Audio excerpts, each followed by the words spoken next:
Friends, എല്ലാവർക്കും ചെമ്മരിപ്പോൾ ഒരു പുതിയൊരു എപ്പിസോഡ് വീഡിയോയിലേക്ക് സ്വാഗതം. എപ്പിസോഡിൻ്റെ തുടക്കത്തിൽ തന്നെ കാണിക്കുന്നത് സച്ചിയോടായിട്ട് രവി ആ ഒരു തുക എത്രയും വേഗം കണ്ടെത്തണം, മാത്രമല്ല ആ ഒരു പണം മോഷ്ടിച്ചുകൊണ്ട് പോയ വ്യക്തിയെയും കണ്ടെത്തണം എന്നൊക്കെ പറയുമ്പോൾ സച്ചി അതെല്ലാം തന്നെ സമ്മതിക്കുകയാണ്. പിന്നീട് കാണിക്കുന്ന ബെഡ്റൂമിലേക്ക് ചെന്നതിന് ശേഷം ശ്രുതിയും ചർച്ച ചെയ്യുന്ന ഇതേക്കുറിച്ച് തന്നെ കേട്ടോ. ഈ ഒരു 30 ലക്ഷം കൊണ്ടുപോയ വിശ്വനാഥൻ എത്രയും വേഗം കണ്ടെത്തണം എന്നൊക്കെ പറഞ്ഞുകൊണ്ടിരിക്കുകയാണ്. ഇതിനിടയിൽ തന്നെ ശ്രുതി പറയുന്നുണ്ട്, അന്ന് പണം കൊടുക്കാനായിട്ട് അമ്പലത്തിൽ പോയ സമയത്ത് രേവതി പറഞ്ഞല്ലാത്ത പണം കൊടുക്കണം, പക്ഷെ എൻ്റെ നിർബന്ധപ്രകാരമാണ് പണം നൽകിയതെന്നൊക്കെ പറയുമ്പോഴത്തേക്ക് ഇനി എല്ലാ കുറ്റങ്ങളും എൻ്റെ തലയ്ക്കാണ് ചാർത്തിക്കോ ശ്രുതി, എത്ര വേഗം അയാളെ കണ്ടെത്താൻ ശ്രമിക്കുക എന്നൊക്കെ പറയുമ്പോഴത്തേക്ക് നീ ഒരു കാര്യം ചെയ്യുന്നു, എൻ്റെ ഇളയച്ചനോട് പണത്തെക്കുറിച്ച് ചോദിച്ചു നോക്ക്.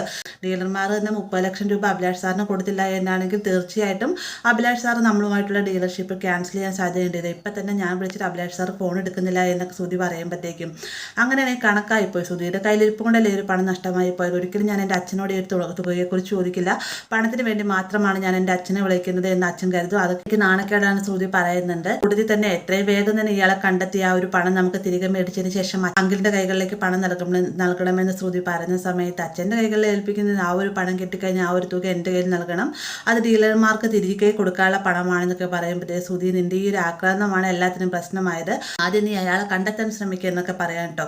പിന്നീട് കാണിക്കാൻ നേരം പുലർന്ന് ഇരുവരും കൂടി ജോലിക്ക് പോകാൻ ഒരുങ്ങുന്ന സമയത്ത് ചന്ദ്ര അവിടെ തന്നെ ഉണ്ടാവും.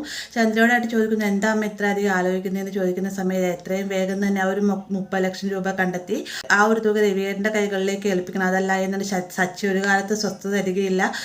ശ്രുതി, നീ നിന്റെ അച്ഛനോട് വിളിച്ച് സംസാരിച്ചോ എന്നൊക്കെ ചോദിക്കുന്ന സമയത്ത് ഇല്ല എന്ന് ശ്രുതി മറുപടി പറയുന്നുണ്ട്.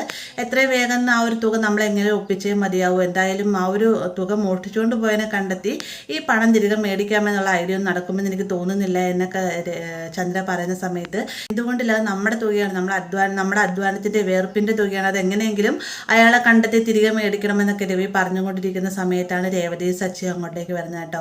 ഉടനെ തന്നെ രവി പറയുന്നുണ്ട്, സച്ചി എത്രയും വേഗം തന്നെ അയാളെ കണ്ടെത്തണം, ആ ഒരു തുക നഷ്ടപ്പെടാൻ പാടില്ല എന്നൊക്കെ പറയുമ്പോൾ ഒരു പക്ഷേ ഇയാളെ കിട്ടിയാൽ ആ ഒരു തുക കിട്ടുമെന്ന് എന്താണ് ഉറപ്പോൾ, അയാൾ ഇനി മറ്റെന്തെങ്കിലും കാര്യത്തിന് വേണ്ടി ആ ഒരു തുക മറിച്ചിട്ടുണ്ടെങ്കിലോ എന്നൊക്കെ പറയുമ്പോഴത്തേക്കും എല്ലാവരും ഒന്ന് ടെൻഷൻ അടിക്കേണ്ട. എന്നിരുന്നാലും സച്ചി പറയുന്നുണ്ട്, അങ്ങനെയൊന്നും ഉണ്ടാകാൻ സാധ്യതയില്ല, അയാൾ എന്തായാലും എത്രയും വേഗം തന്നെ കണ്ടെത്തുന്നതായിരിക്കും, അതിന് വേണ്ടിയിട്ടുള്ള അന്വേഷണങ്ങളെല്ലാം ഞാൻ തുടങ്ങിയിട്ടുണ്ടെന്ന് പറയുമ്പോഴത്തേക്കും ശ്രുതി പറയുന്നുണ്ട്, അയാളെ കണ്ടെത്തിക്കഴിഞ്ഞാൽ ആ ഒരു തുക എൻ്റെ കൈകളിലേക്ക് വേണം ഏൽപ്പിക്കാൻ, നീ ആയിട്ട് കൈ പിടിക്കരുതെന്നൊക്കെ പറയുമ്പോഴത്തേക്കും ഞാൻ എന്തായാലും നിൻ്റെ മൈൻഡോടുകൂടി നടക്കുന്നവനല്ല ശ്രുതി, ആ ഒരു പണം കിട്ടിക്കഴിഞ്ഞാൽ തീർച്ചയായിട്ടും ഞാൻ അച്ഛൻ്റെ കൈകളിലേക്ക് ഏൽപ്പിക്കുന്നതായിരിക്കും, നിന്നെപ്പോലൊരു കള്ളനല്ല ഞാനെന്നൊക്കെ മറുപടി പറയുന്നുണ്ട്. കൂടുതൽ തന്നെ സച്ചി പറയുന്നത്, ദേവതിക്ക് ഇപ്പോൾ CID പണിയാണ് ചെയ്യുന്നത്, ഇവിടുത്തെ പണി തീർത്തിട്ട് ഇപ്പോൾ അവൾ ഈ ഒരു തുക മോഷ്ടിച്ചുകൊണ്ട് പോയവനെ കണ്ടെത്താനായിട്ട് രാവിലെ ഇറങ്ങിയതാണ്. ഞാനും രേവതിയും കൂടി വന്ന വഴിക്ക് ഞങ്ങൾ ഭക്ഷണം കഴിച്ചു, അച്ഛനും അമ്മയ്ക്കൂടെ കൂടിയുള്ള ഭക്ഷണം മേടിച്ചിട്ടുണ്ട് എന്നൊക്കെ സച്ചി പറയുന്ന സമയത്ത്, അപ്പം ഞങ്ങൾ പട്ടിണിക്ക് കിടക്കണമെന്ന് ശ്രുതി ചോദിക്കുമ്പോഴത്തേക്ക്, നിങ്ങൾ ഇത്ര നേരത്തെ വരുമെന്ന് ഞങ്ങൾ കരുതിയില്ല,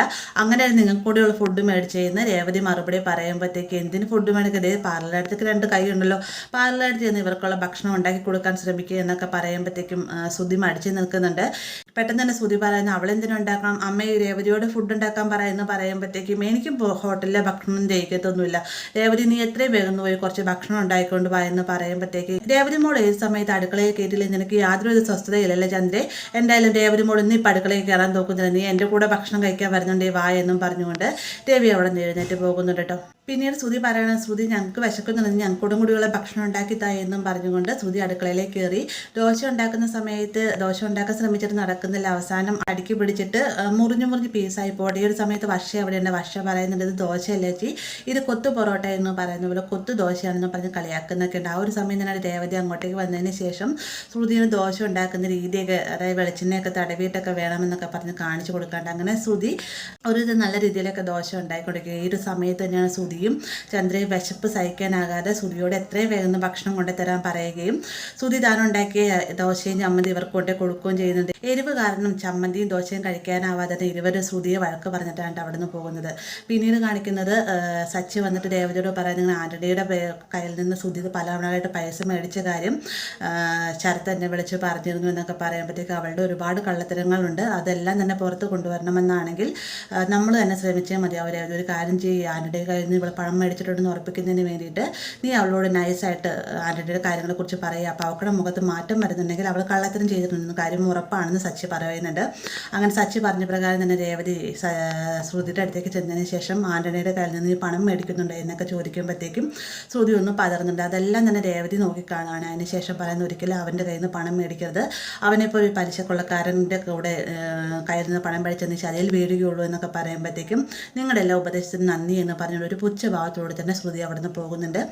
ഇതേ സമയം തന്നെ സച്ചി ശ്രീകാന്തിനോട് ഈ ഒരു സത്യം പറയുന്നുണ്ട്. അതായത് ശ്രുതി ആൻ്റണിയുടെ കയ്യിൽ നിന്ന് പണം മേടിച്ചിട്ടുണ്ട്, അതും പലിശയ്ക്ക് തന്നെയാണ് മേടിച്ചിരിക്കുന്നതെന്നൊക്കെ പറയുമ്പോഴത്തേക്ക് ശ്രീകാന്തിന് ഭയങ്കര ഷോക്കാവുന്നുണ്ട്. ശ്രുതി വരുന്ന സമയത്ത് ശ്രുതിയോടായിട്ട് ഈ ഒരു വിവരം പറയുമ്പോഴത്തേക്കും ശ്രുതിയും ആകെ ഞെട്ടിപ്പോകുന്നുണ്ട്. കാരണം ഇത്രയും വലിയ കോടീശ്വരനായ അവർക്ക് എന്തിനു വേണ്ടിയിട്ട് ആൻ്റണിയെ പോലെ ഒരാളുടെ കയ്യിൽ നിന്ന് പണം മേടിക്കുന്നത്, നിന്നെ ആരാ ശ്രീകാന്തെ പറഞ്ഞതെന്ന് ചോദിക്കുമ്പോൾ എന്നോട് സച്ചിയേട്ടനാണ് പറഞ്ഞതെന്ന് ശ്രീകാന്ത് മറുപടി പറയുന്നുണ്ട്. ഇവനാണെന്നാണ് തീർച്ചയായിട്ടും ഞങ്ങളെ മോശക്കാരനാക്കാനായിട്ട് പറയുന്നതാണെന്നൊക്കെ ശ്രുതി പറയുകയാണ്. അപ്പോൾ ഇവർ തമ്മിൽ എങ്ങനെ സംസാരിച്ചു നിൽക്കുന്ന ഈ ഒരു ഭാഗത്തോടെ ഇന്നത്തെ എപ്പിസോഡ് അവസാനിക്കുന്നത്.